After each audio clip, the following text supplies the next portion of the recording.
Hello छात्रों, आज हम आपको मेमोरी में आपको हम कुछ टॉपिक्स याद करना सिखाएंगे। इस टॉपिक्स में आप एक साथ 2-3 मैटर को रिलेट करके आपको उसे मेमोराइज करना है।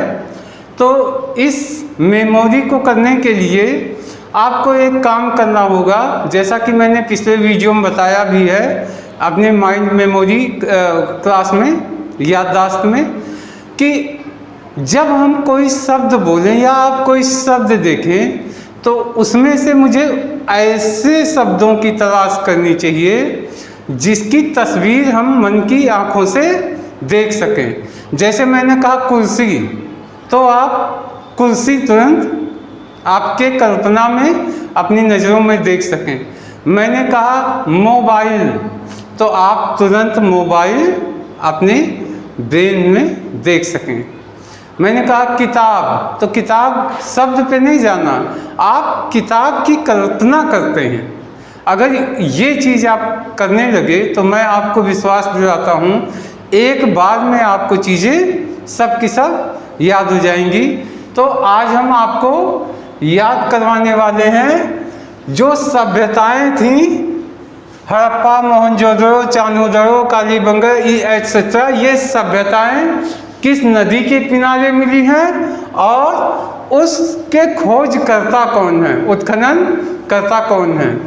तो आइए शुरू करते हैं। आपको सिर्फ ये कहना है कि उस जो शब्द है उसमें से हम ऐसे शब्द लेंगे जिसकी कल्पना आप तुरंत मन की आंखों से कर सकें। तो पहला लेते हैं हड़प्पा।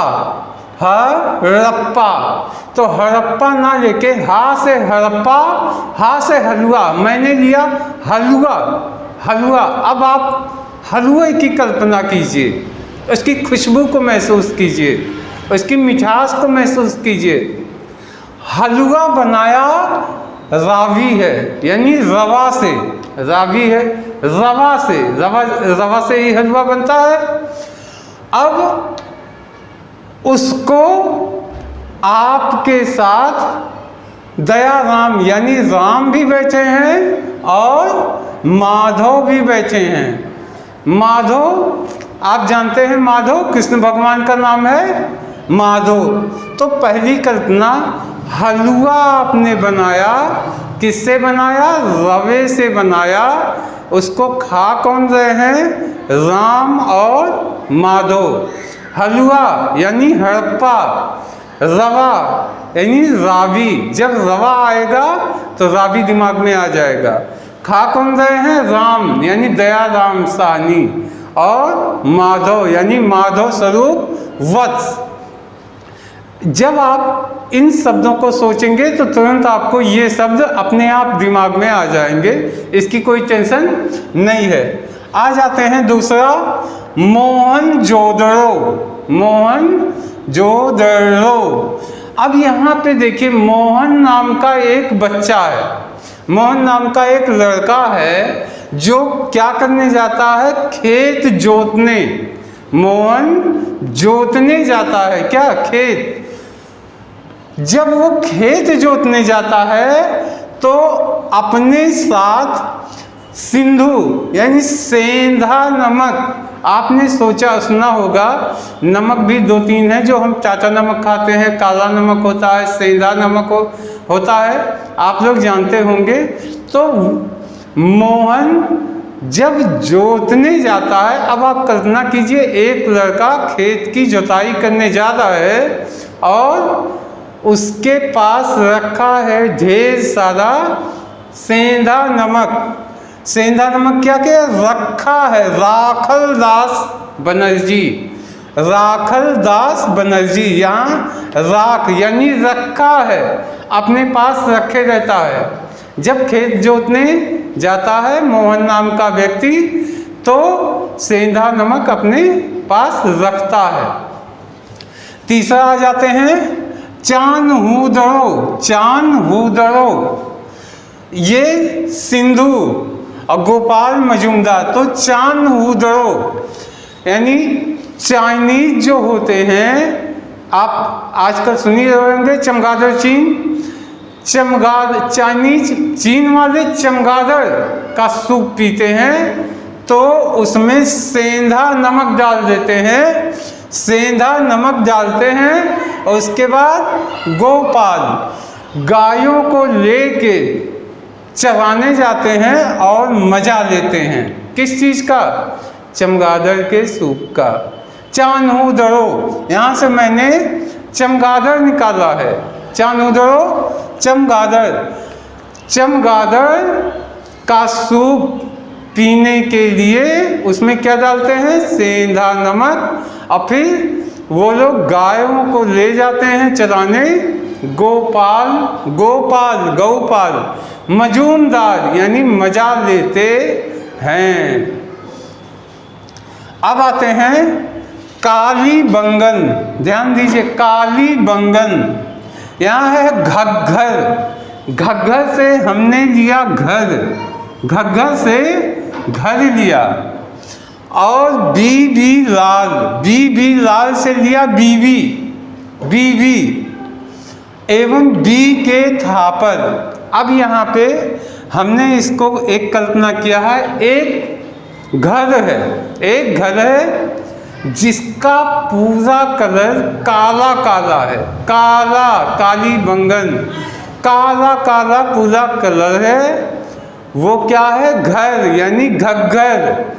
और उस घर के अंदर बीवी यानी अपनी बीवी को सुला के बीके क्या कर रहे हैं? थपकी दे रहे हैं, सो जा।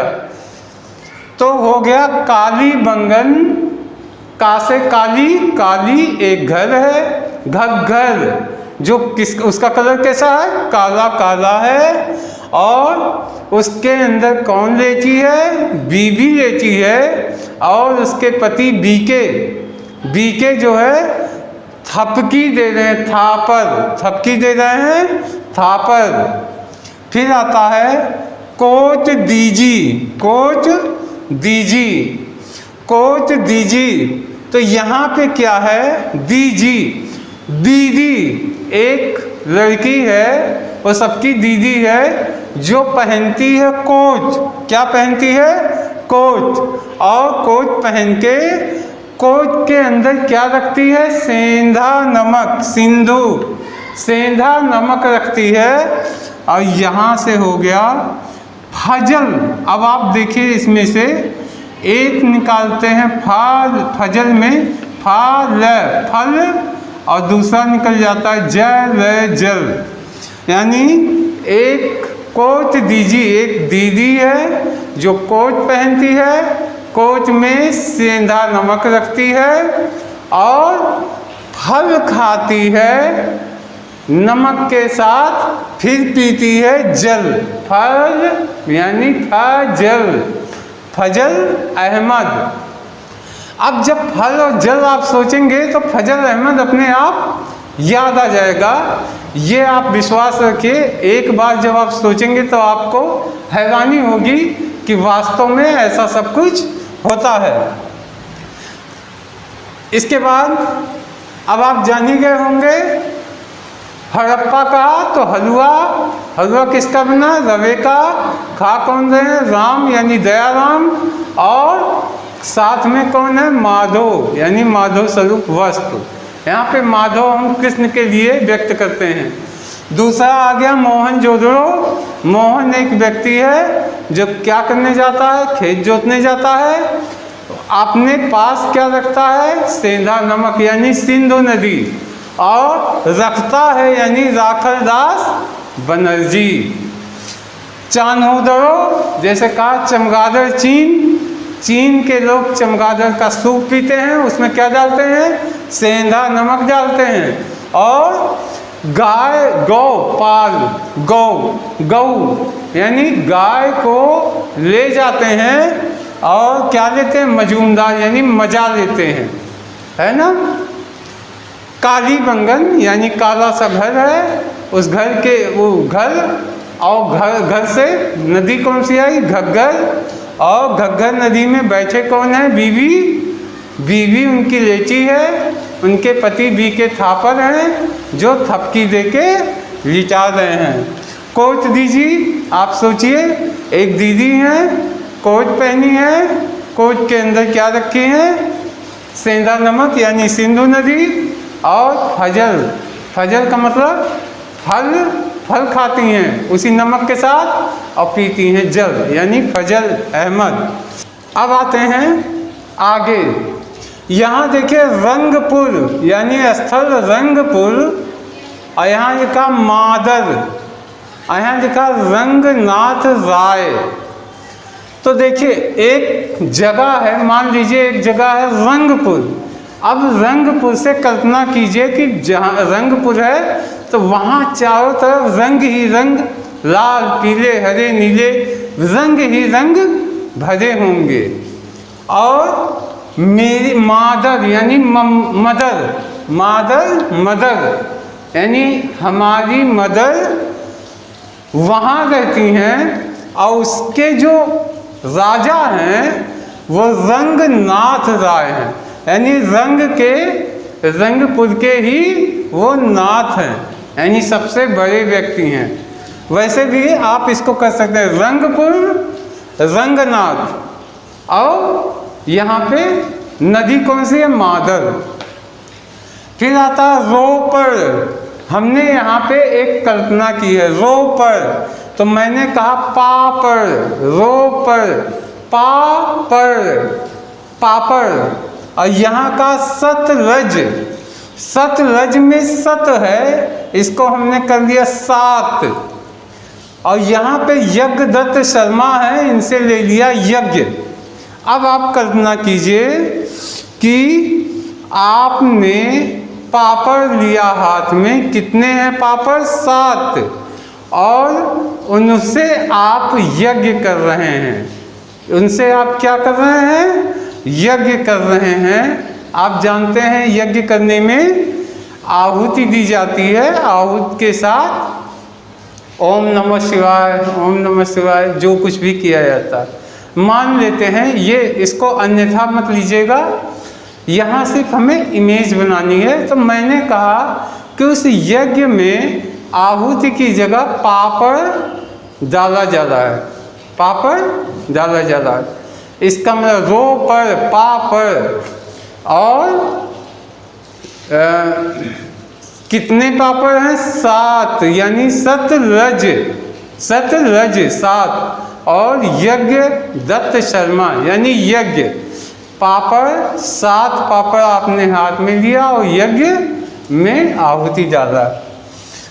लोथल, देखिए लोथल, यहाँ से हमने परिकल्पना किया थल सेना, हमारी थल सेना। यहाँ नदी है भोगवा, भोगवा तो हमने किया भगवा। अब देखिए क्या है, आमतौर पे आज़ादी से पहले जो हमारा झंडा था वो भगवा कलर था, भगवा मतलब केसरिया कलर। तो यहाँ लोथल यानी हमारी थल सेना जा रही है तो उसका झंडा फहर रहा है, और आप जानते हैं हमारे तिरंगे में भी केसरिया झंडा होता है। तो केसरिया झंडा है, उसको हमने कर लिया भगवा, भगवा। और रंगनाथ राय हैं, तो रंगनाथ राय उस भगवे झंडे के ऊपर और सफ़ेद हरा ये रंग लगा के हमने उसको रंगीन कर दिया, यानी रंगनाथ राय। लोथल यानी थल सेना, लोथल। उसके बाद केसरिया कलर, भगवा रंग, भोगवा। और उसके बाद इसके उत्खनन करता, चूँकि उस झंडे को रंगीन कर दिया तो हो गया रंगनाथ राय। फिर आ जाते हैं आलमगीर। आलमगीर हमने यहाँ कल्पना किया आम, देखिए आम, आम, आम हिंदुस्तान में हिंजन, हिंजन का मतलब हिंदुओं का देश, हिंदुस्तान। हिंदुस्तान में आम बहुत ज़्यादा होता है, आप जानते हैं आम फलों का राजा कहा गया। लोग आम को ढेर सारा आम हो, फले फूले, इसके लिए हिंदन यानी हिंदुस्तान के लोग क्या कर रहे हैं? यज्ञ कर रहे हैं। ओम नमः शिवाय, ओम नमः शिवाय। अब की आम खूब पैदावार करिए। आम आलमगीर, हिंदुस्तान हिंदन और यज्ञ कर रहे हैं यानी यज्ञ दत्त शर्मा। फिर आता है वनमाली। ध्यान से देखिए, वनमाली। वनमाली यानी वन का जो रक्षक है, वनमाली, उसने क्या किया? रंगोई।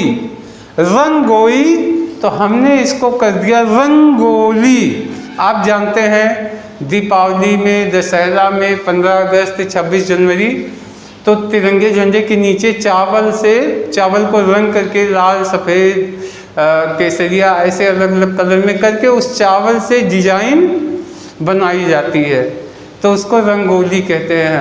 रंगोई तो हमने कहा रंगोली। एक वन है, उसके अंदर जो माली है उस वन के गेट के पास उसने बनाया है रंगोली। रंगोली बनाया और उसको देखने कौन लोग आए? उसको देखने रवि आए। रवि मतलब सूर्य। इतना सुंदर बनाया कि सूर्य यानी रवि और सिंह यानी जंगल का राजा शेर, सिंह और रवि दोनों लोग उसको देखने आए। तो वनमाली, रंगोली यानी रंगोई, और सिंह आए, रवि आए यानी रविंदर सिंह बिष्ट। इस तरीके से अब अगर हम कोई भी पूछे, मान लीजिए हमने पूछा रंगपुर, तो आप कहेंगे रंगपुर एक जगह है। रंगपुर, वहाँ कौन रहता है? मदर यानी मेरी मदर वहाँ की है। उसके राजा कौन है? रंगनाथ राय। तुरंत याद हो जाएगा। तो इस तरीके से ये प्रयोग अगर सफल रहा तो हम आपको ढेर सारे मेमोरी के टॉपिक्स इसी तरीके से लर्न करवाएंगे, आपको आपके पास लाएंगे। लेकिन मुझे पता हो आपके समझ में आया है बातें और क्या आपको याद भी हो गया है। चैनल को सब्सक्राइब कर लीजिएगा, जिससे जो मेरी नई वीडियो पहुँचे वो आपको तुरंत पता हो जाए, आपकी अच्छी तैयारी हो। क्योंकि मैंने इस कॉन्सेप्ट से ऑन द स्पॉट आप क्लास में छात्रों को याद कराया है। आशा है आपको भी याद हो गए होंगे। Thank you.